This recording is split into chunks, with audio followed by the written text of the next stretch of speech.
Good evening, South Central Brooklyn United for Progress. We know each other from many campaigns and many fights, but for those that don't know me, my name is Rodrigo Camarena. I'm a lifelong immigrant advocate, I'm a parent, and I'm an organizer who's running to represent the working class and immigrant community of Sunset Park, Red Hook, and South Brooklyn's 38th District. For many years, I ran one of Sunset Park's largest immigrant rights organizations, the Mixteca organization. I spent many years working in city government, helping small businesses grow and helping them recover after Superstorm Sandy. I was one of the co-founding members of the anti-displacement group Protect Sunset Park, where many of you took part in the fight against Industry City, a fight that we led along with many groups and neighbors around this community. And now I'm running for city council. I'm running for city council because for too long we've been told we couldn't have development without displacement. We've been told we couldn't have security without policing. We've been told we couldn't have prosperity without inequality. I think those are false choices. I'm running for city council because I believe we can build permanently affordable housing and bring land use decisions back into our community's hands. I'm running for city council because I think we can build a greener, more inclusive and healthier economy that truly benefits those at the margins and builds wealth for families like those in my community. And I'm running for city council because I think we need to invest in the caretakers, educators, healthcare workers, and other essential workers that truly keep us safe and have kept us safe during this pandemic. I'm running for city council in District 38, and I need your support. I thank you so much for the time and consideration, and I welcome you to our campaign. We need you. We need you to win this fight for a fair New York, and appreciate you considering our race in our campaign. Have a good night. Great. Okay, thank you. I'm sorry, I forgot to record. I've had a long day, sorry. No worries. I think we got it now. Sorry about that. Yeah, sorry about that. So one of the things I was really interested in about, Red Hook and Sunset Park and the impact of Sandy and the issues around climate change. It's a very vulnerable community. And I'm wondering if you could talk a little bit about your position on, environmental issues, climate change, and also what what you would be doing to help build a community that is more resilient to these type of environmental impacts. Yeah, I was on the ground when Superstorm Sandy hit. I was working in city government and I was tasked with helping small businesses recover post Sandy. So, I've seen firsthand, like many of you, I'm sure, the impact of climate change and the impact that it's had in this community specifically. We live it's a primarily waterfront community, both Red Hook and Sunset Park. Large segments of those neighborhoods are in flood zone A. Those areas are gonna flood again. We can't prevent that. So I think we need to prepare for that future. We need to understand that resiliency is going to require both infrastructure investments, changes in how we build, which we're already seeing in the NYCHA houses in Red Hook, where a lot of the generators are being moved above ground, but also understand that we can't continue to put critical housing infrastructure or hospital infrastructure in flood zones. And this city for a long time, especially when it comes to public housing, has placed public housing in areas that are incredibly vulnerable to climate change, that are typically far from transit. And I think that's something that needs to change. A way of adapting to the future that I think we're all unfortunately in store for is recognizing that these areas are vulnerable, that we need to move inland and fortify those parts of the waterfront that are especially vulnerable. I think we need a plan for a future where net emissions are zero, and I support the city and state's plan to do that by 2030. There are a number of things related to the NYCHA houses that I think are already in queue and that are part of the discussions when we talk about a green NYCHA. We need to retrofit those buildings to ensure that they are carbon neutral, that they are not prone to damage of salt water. A lot of these waterfront communities are already built on, toxic brownfields that we've never really remediated. So that's another concern that we need to really think about. But it's going to require large-scale investments and also recognition that we can't we can't continue to be a waterfront community in the way that we've traditionally been. Great, thanks. So I'd like to open it up now to other members who are on the Zoom call for questions that they might have. Looks like you've got Sarah. I think she's raised her Okay. hand if you can see. Okay, I can't see her. Oh, there she goes. Okay, great. Hi, Sarah.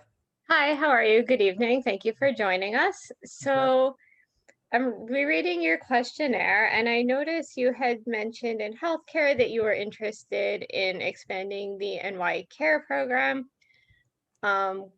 We've talked before about the New York Health Act, so I wanted to follow up and ask, would you be willing to support the New York Health Act as a candidate? And if so, I can provide you the updated pledge for that.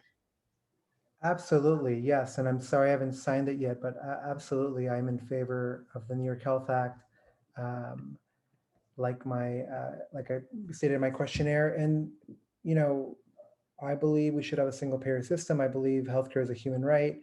As board chair of the Mixteca organization, and an organization that was founded to directly support immigrants with preventative healthcare and access to care, I understand very well what it means and what it looks like when we don't provide care to those who need it the most and who are most vulnerable and excluded from our system. So we need to ensure coverage for every single person. It's more expensive, as you all know, for us to not provide that preventative care.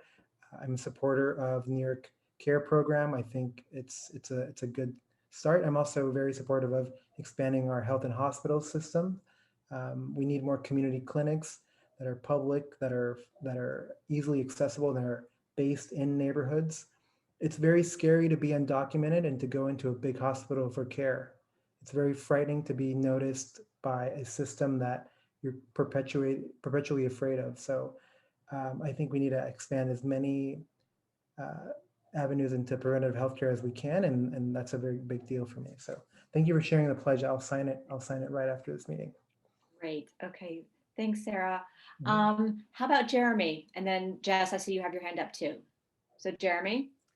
Hey, I actually live in the district, and just full disclosure, I've worked with Rodrigo on Protect Sunset Park, so I know Rodrigo for a couple of years. But so for me, I've been doing a lot of rezoning, housing issues and stuff through Protect Sunset Park. So I think the city council race and one of the most important roles is basically around land use. And that's some of the biggest power that the council member has, basically. So I'm curious if you would talk about what you think is broken about the sort of the ULURP process and rezonings, and what do you also see for the Sunset Park and Red Hook sort of around land use issues, whether it's like the manufacturing areas of Sunset Park, and also where you see as well affordable housing to be put in Sunset Park or Red Hook. Thanks, Jeremy. This community is very, very special. Like I said, it's not only special because of the diversity, it's also special because it has one of the last waterfront industrially zoned segments. So that infrastructure by the waterfront as industrial is very important because it creates a natural hub for commerce, for manufacturing. We shouldn't be putting affordable housing at the waterfront. We shouldn't be putting schools by a very vulnerable waterfront. Those areas are intended for heavy industry, things that we, are going to need to protect down the line, but we shouldn't replace with luxury condominiums or luxury malls like Industry City. So when it comes to land use, I think we need to do a lot of things. We have a developer incentivized model here, where in New York City, the benefits to a rezoning decision are all in the hands of developers. We're the only city without a citywide comprehensive plan. That means that most of the rezonings and planning are led by developers who lead what we call spot rezonings. They say, I want to develop here. And the process puts the burden on the community to essentially prove them wrong as to why they shouldn't be able to develop and upzone that area. I think that's wrong. I think it should be the other way around. I think as communities, as Sunset Park and Red Hook, we should have our own visions for what we need to use our land for.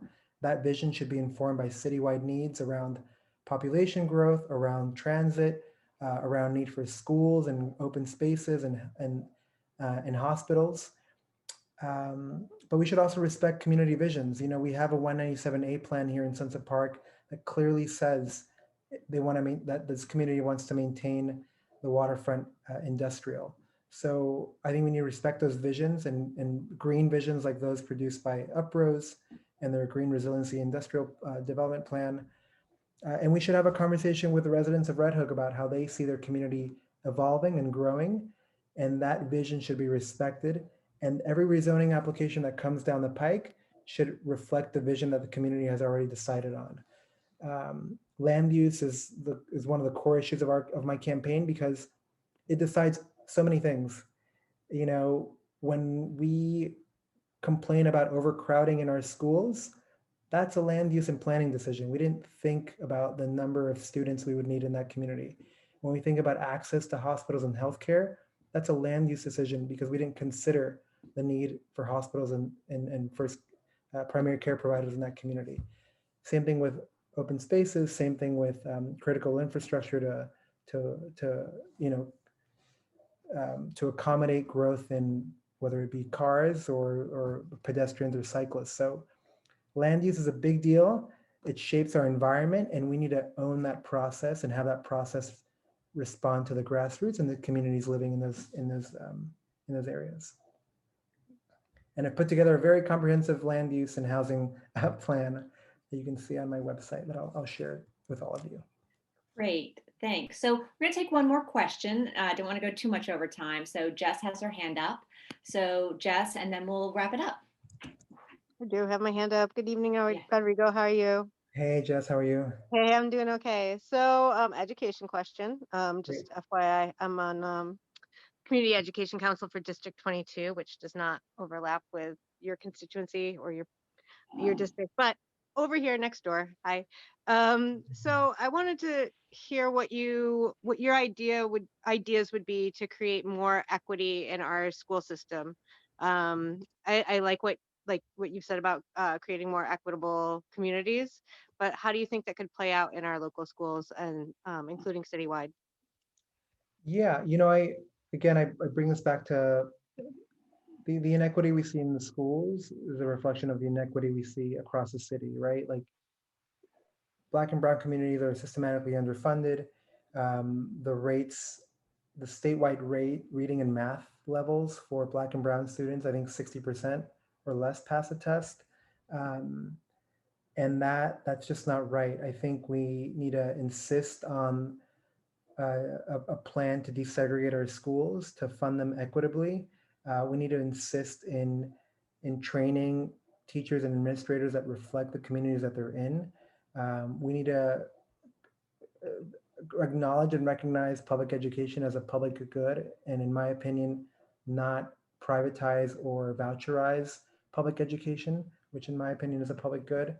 And then, you know, we need to remove the NYPD from places of learning. I don't think we should have armed officers or these figures of authority in places of learning and growth. We should have supportive counselors, social workers, nurses. You know, 70,000 students in our school system go to school without a nurse.